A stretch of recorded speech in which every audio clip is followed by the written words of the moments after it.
معاملہ 2016-17 سے شروع ہوا کہ کس طرح سے پاکستان مسلم لیگ نون کو ٹارگٹ کیا گیا، کس طرح سے اس وقت کی جو ڈیولی الیکٹڈ پولیٹیکل گورنمنٹ تھی اس کو ڈسلوج کرنے کے لیے عدالت کا کندھا استعمال کیا گیا، اور اس وقت کے چیف جسٹس حاکم نثار صاحب کو تو 10 گنا احتیاط کرنی چاہیے۔ ان کے بارے میں جو لوگوں نے جس طرح کی گفتگو کی اور جس طرح سے عدالت ایکٹیو تھی ان 2-2.5 سالوں میں، اور جس طرح کے متنازع فیصلے ان دنوں میں ہوئے، تو ان کو اگر سامنے رکھا جائے تو انہیں تو فار آل دا کو تقویت ملتی ہے جب وہ سامنے آتے ہیں۔ اور اب یہ گفتگو تو صاف بتا رہی ہے، وہ کہہ رہے ہیں کہ جی ہمیں اب یہ کر لینا چاہیے، ہمیں یہ کر لینا چاہیے، ہمیں اب کنٹیمپٹ کے لیے جانا چاہیے، اور وہ دیکھیں کہ وہ فلاں ججمنٹس ہیں، ان کو اگر آپ گو تھرو کریں گے تو ان میں سے یہ رستے نکلیں گے۔ تو یہ بڑی ایک میں سمجھتا ہوں تکلیف دہ صورتحال ہے۔ پاکستان میں آئین اور قانون کی بالادستی کے لیے سب سے ضروری بات جو ہے وہ یہ ہے کہ چیزیں ٹرانسپیرنٹ مینر میں ہونی چاہیے، اداروں پہ لوگوں کا اعتماد ہونا چاہیے، اور خاص طور پہ جو ہمارا عدلیہ کا ادارہ ہے وہ لیول جو بھی ہو، ٹیئر جو بھی ہو، چاہے وہ سبارڈینیٹ کورٹس ہیں، چاہے وہ اعلیٰ عدالتیں ہیں، وہ ہائی کورٹس ہیں، وہ سب سے بڑی عدالت ہے، لوگوں کا جو اعتماد ہے عدالت پہ وہ سب سے بڑی بنیاد ہے۔ اور جو عزت اور تکریم کی میں نے بات کی وہ صرف ایک بات سے انشور ہوگی، وہ اگر لوگوں کا عدالت پہ اعتماد، وہ سب سے بڑی بنیاد ہے۔ اور جو عزت اور تکریم کی میں نے بات کی وہ صرف ایک بات سے انشور ہوگی، وہ اگر لوگوں کا عدالت پہ اعتماد ہے کہ وہاں پہ معاملات جو ہوں گے وہ بالکل ٹرانسپیرنٹ ہوں گے۔ اسی لیے کہا جاتا ہے کہ انصاف ہونا اتنا ضروری نہیں ہے، انصاف ہوتا ہوا نظر آنا بھی اس سے زیادہ ضروری ہے۔ تو اگر یہ معاملات جس طرح سے آپ کے سامنے انفولڈ ہو رہے ہیں، جو ایونٹس آئے ہیں، جس طرح سے پارلیمان جو ہے اس کی بے توقیری لوگوں کو نظر آ رہی ہے کہ پارلیمان کو آئین نے کلی اختیار دے رکھا ہے کہ قانون سازی جو ہے وہ پارلیمان کا اختیار ہے۔ پارلیمان نے پچھلے دنوں میں قانون سازی کی، دونوں ایوانوں نے وہ قانون پاس کیا، supreme court practice and procedure act, اور اس میں کوئی ایک ایسی شک نہیں تھی جس کے بارے میں پاکستان کی بار ایسوسی ایشنز اور بار کاؤنسلز اور بار لیڈرشپ نے پچھلے 10 سال سے 8 سال سے مطالبہ نہیں کر رکھا تھا۔ عدالت کی خود مختاری کو، آزادی کو بالکل اس کے قریب سے بھی نہیں گزرنے دیا گیا، اس کو انشور کیا گیا کہ کورٹ کی انڈیپینڈنس جو ہے وہ برقرار رہے، اور کوئی ایک ایسی شک نہیں ہے جو کہ کورٹ کی انڈیپینڈنس پہ یا خود مختاری کے اوپر کوئی آنچ بھی آنے دے۔ تمام معاملات جو تھے اس میں very well thought of process کے ذریعے وہ عدالت کے اندر مرکوز کیے گئے، اور جو عدالت کے اندر سے آوازیں آئی تھیں امپیریل کورٹ کی اور ون مین شو کی، وہ امپریشن جو ہیں ان کو زائل کرنے کے لیے قانون سازی کی گئی۔ لیکن انفارچونیٹلی یہ پاکستان کی ماڈرن جورسپروڈنس میں، لیگل ہسٹری میں پہلی دفعہ ہوا کہ قانون کو نافذ کرنے سے پہلے حکم جاری کر دیا گیا کہ اس پہ عمل درآمد نہ کیا جائے گا۔ تو یہ بھی کچھ حیران کن واقعات ہیں جن کی وجہ سے ایک شہری کے طور پہ، ایک وکیل کے طور پہ، اس نظام سے وابستہ لوگوں نے بھی اس پہ گفتگو کی، اور آج کل یہ باتیں ہو رہی ہیں۔ اور یہ پھر میں وہی کہوں گا کہ ان باتوں کو ختم کرنے کے لیے، ان امپریشنز کو زائل کرنے کے لیے سب سے ضروری چیز یہ ہے کہ معاملات میں شفافیت ہونی چاہیے، اور جو چیزیں پس پردہ ہو رہی ہیں ان کا کسی طرح سے شائبہ، دور کا شائبہ بھی نہیں آنا چاہیے کورٹ پروسیڈنگز کے اوپر۔ تو اس حوالے سے آپ سے گفتگو، آج ہم بیٹھے تھے تو آپ سے بات ہوئی کہ جو سیاسی معاملات ہیں ان کو آئینی معاملات کو بھی سامنے رکھتے ہوئے اتنے کلیئرٹی کے ساتھ اور شفاف طریقے سے ہونے چاہیے کہ عوام کا اور جو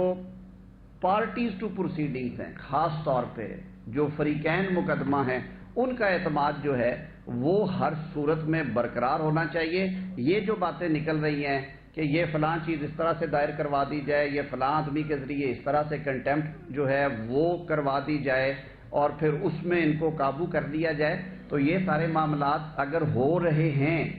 اور یہ سنے جا رہے ہیں تو پھر وہ جو ٹرسٹ کا لیول ہے وہ کہاں پہ جائے گا؟ ادارے کے اوپر جو اعتماد ہے وہ کہاں جائے گا؟ یہ تو پھر یہ ہے کہ یہ پرسیپشن تو پھر یہی ہوگا، تاثر تو یہی لیا جائے گا کہ یہ سارا جو معاملہ ہے یہ ایک فکسڈ معاملے کے طور پہ لیا جا رہا ہے، چاہے وہ ایک سیاسی فریق ہی لے رہا ہے اور اس سیاسی فریق کی یہ خواہش ہے۔ تو میں سمجھتا ہوں کہ یہ اب بہت بڑا امتحان ہے ادارے کے لیے کہ وہ اپنے ایکشنز کے ذریعے سے، اپنے فیصلوں کے ذریعے سے یہ انشور کریں کہ یہ جو مینوورنگز ہیں، یہ جو جال بنے جا رہے ہیں، ان کی اس نظام میں کوئی گنجائش نہیں ہے۔ بہت شکریہ جی ملک صاحب۔ ملک صاحب 2 منٹ بات کر لیں جی۔ احمد خان صاحب۔ دیکھیے 3-4 موٹی باتیں ہیں۔ ابھی اس آڈیو ٹیپ کو ہم آئسولیشن میں خواجہ احمد طارق رحیم اور ثاقب نثار صاحب کی اس آڈیو لیک کو آئسولیشن میں نہیں لے سکتے، یہ ڈاٹس کنیکٹ کر رہے ہیں۔ ایک چند روز قبل خواجہ صاحب کی اہلیہ، ان کی چیف جسٹس صاحب کی مدر ان لا کے ساتھ بات چیت، اس میں یہ کہنا کہ جسٹس منیب کے ساتھ ان کی میسیجنگ شیئر ہوئی اور جس میں انہوں نے ان کو ایک وہ نشان بھیجا کہ زبان دانتوں میں لیں اور یعنی خاموش رہیں، یہ بہت بڑا الزام ہے۔ یا تو یہ خاتون محترمہ جو کہ اس وکیل کی بیوی ہیں جنہوں نے اس بل کے خلاف سپریم کورٹ میں پٹیشن ڈالی، یہ کہہ کر کہ اس کے لیے آئینی ترمیم کی ضرورت ہوگی، حالانکہ یہ ان کو پتہ ہے بڑی اچھی طرح سے کہ یہ تو ایک پروسیجرل میٹر ہے۔ 184(3) کی اس آئینی حیثیت کے متعلق تو قانون سازی تھی نہیں، یہ پروسیجرل میٹر تھا جس میں کہ 3 members of the supreme court جو ہیں وہ اس کو 184(3) کے سو موٹو کو لینے کا فیصلہ کریں گے۔ یہ تو آپ کسی لے مین کو بتا دیں، اس کو سمجھ جائے گی، بیسک کامن سینس۔ بہرحال وہ پٹیشن گئی تو مینیپولیٹڈ پٹیشن نمبر 1۔ اسی پٹیشن کے متعلق وہ کہہ رہے ہیں اپنی اسٹاک میں جو ان کی بات چیت ثاقب نثار صاحب کے ساتھ ہو رہی ہے اور اس میں ایک ججمنٹ کا حوالہ دے رہے ہیں، کیونکہ ان کو پتہ ہے کہ پارلیمنٹ کی پروسیڈنگ کو اس طرح سے سٹال نہیں کیا جا سکتا۔ تو وہ جو پیرا 7 اس PLD میں رپورٹڈ ججمنٹ کا جس کا ذکر کر رہے ہیں کہ اس پیرا کا جو 7 ممبر ججمنٹ ہے وہ صرف وہ رستہ ہے کہ جب پارلیمنٹ کے اندر کوئی پروسیڈنگز ہو رہی ہوں تو کس وقت کورٹ اس میں مداخلت کر سکتی ہے، تو یہ آرکسٹریٹڈ ہے۔ سو اس کے آتھر آج بھی ثاقب نثار صاحب ہیں، ٹول اس کے جو استعمال ہو رہے ہیں وہ خواجہ احمد طارق رحیم بطور وکیل اور عدالت کے وہ 3 ممبر جو ان کی زوجہ محترمہ کے ذریعے جو کہ ان کی مدر ان لا کے ساتھ بات کرتے ہوئے یہ ساری چیز ایکسپوز ہوگی۔ تو یا تو یہ اسکینڈلائز کیا جا رہا ہے سپریم کورٹ کو، تو ان 2 افراد کے خلاف جس میں ثاقب نثار صاحب کا چیف جسٹس ہے، جس میں احمد طارق رحیم سپریم کورٹ کے وکیل ہیں، اس پہ سو موٹو نوٹس اب لینا بنتا ہے کہ بتائیں بھائی جو سپریم کورٹ کا کوڈ آف کنڈکٹ ہے ججز کا، اس کا آرٹیکل 3-4 میں نے آپ کے سامنے 2 روز پہلے پڑھا کہ فرینڈز اینڈ فیملی، کہ وہ آپ کے فیصلوں میں جن مقدمات میں ان کا کوئی تعلق یا انٹرسٹ ہوگا، تو میں تو نہیں بات کر سکتا کسی جج صاحبہ کی کسی خوش دامن کے ساتھ یا ساس کے ساتھ، میرا تو کوئی رابطہ نہیں ہے۔ تو جو ٹیلی فونکلی آپس میں بات چیت کر سکتے ہیں رابطہ وہی ہوا نا۔ تو کوڈ آف کنڈکٹ کے آرٹیکل 3 جو کہ ایک کانسٹیٹیوشنل ویلیو رکھتا ہے، آرٹیکل 209 کے نیچے بنا ہے وہ کوڈ آف کنڈکٹ 2009 کا جو ہے، اگر اس کی وائلیشن ہو رہی ہے آرٹیکل 3-4 کی، تو ہم حق بجانب ہیں کہ اس وائلیشن پر ان ممبران کے خلاف سپریم جوڈیشل کاؤنسل میں جائیں۔ میں لا منسٹر بیٹھے ہیں، یہ ان کا فیصلہ ہوگا کہ یہ اس کو کیسے لے کر جاتے ہیں، کیا کرتے ہیں۔ اس سے زیادہ وائلیشن ہو نہیں سکتی۔ اور ایک یہ بھی رواج رہا ہے کہ ثاقب نثار صاحب کے خلاف جو ریفرنسز گئے تھے وہ چیف جسٹس تھے، وہ ان کو سٹال کر لیتے، تو وہ بھی ایک تاریخ ہے ہمارے سامنے کہ جن کے اپنے خلاف آتے ہیں اور وہ اس عہدے پر بیٹھے ہوتے ہیں اور وہ obstruct کرتے ہیں کاز آف جسٹس کو۔ جسٹس بندیال صاحب کی اپنی ججمنٹ میں وہ کہہ رہے ہیں وی لیو ان گلاس ہاؤسز، آپ گلاس ہاؤسز میں رہ رہے ہیں، اپنی پبلک اسکروٹنی کی بات کر رہے ہیں، تو سر یہ ہمارا کیس ہے، آپ آئیں جواب دیں اس کا، بتائیں، آپ اوپن کورٹ میں آ کے بات کر لیں، آپ بتائیں۔ ہم کہہ رہے ہیں کہ یہ نیکسس ہے ثاقب نثار، احمد طارق رحیم، ان کی زوجہ محترمہ، آپ کی مدر ان لا، یہ پوری کنائیون سب سمجھ آتی ہے 63 کی۔ میں نہیں مانتا کہ ان کو نہیں پتا. میں ان کے سامنے عدالتوں میں پیش ہوتا رہا ہوں. آئی نو دم, بڑی اچھی طرح سے میں ان کو جانتا ہوں.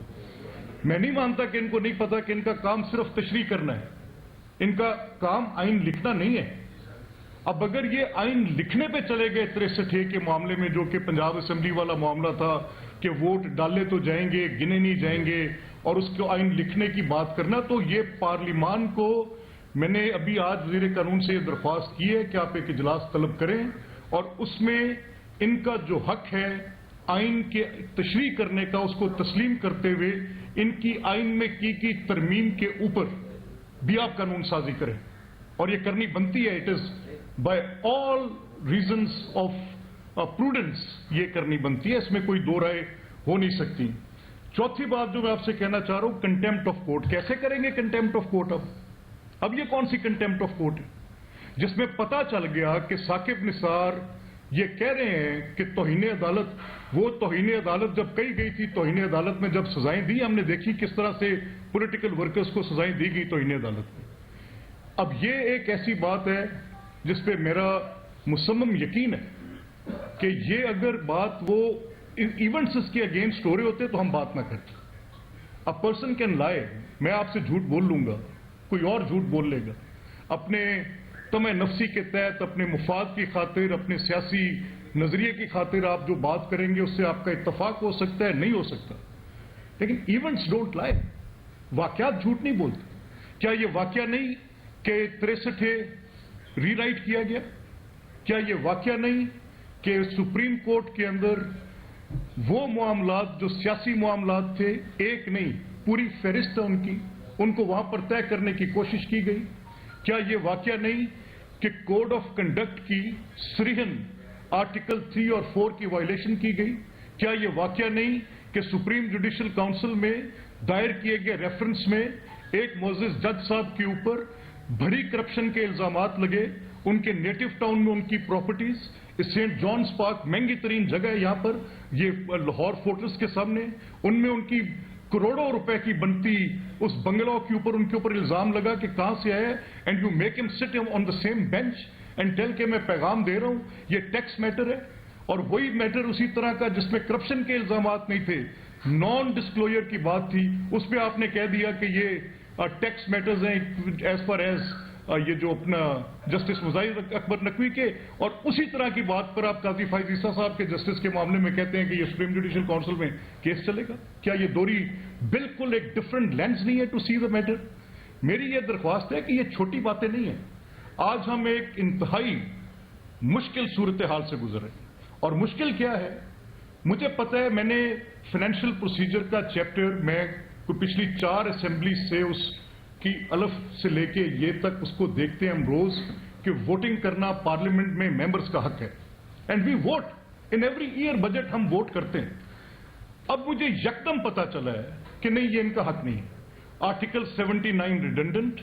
آرٹیکل 81, 82, 83 متروک, آرٹیکل 84(3) اس پاکستان کے آئین کا حصہ ہی نہیں ہے, آپ اس کو اتار کے پھینک دیں. These articles does not exist in the Constitution of Pakistan as per Supreme Court of this. Supreme court کیا کہہ رہی ہے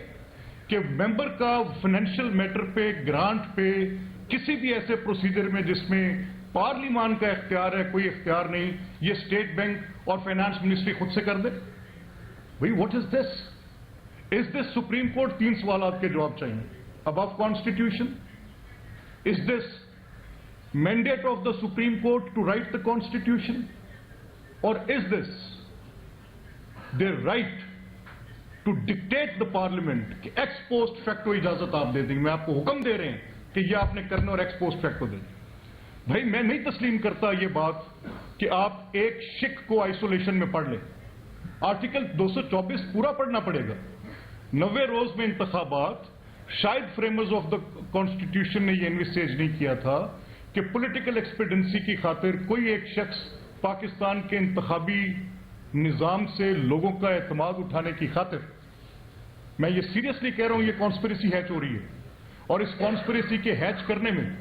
وہ لوگ شامل ہیں جن کی یہ آڈیو لیکس آ رہی ہیں. یہ اس گورنمنٹ کے خلاف کانسپریسی ہیچ کر رہے ہیں, اور میں یہ الیج کروں گا اور میں لا منسٹر سے کہوں گا کہ فیکٹ فائنڈنگ کریں اس پر کہ کیا یہ ججز کی اپوائنٹمنٹ کو سٹال کرنے کے لیے تو نہیں کیا جا رہا,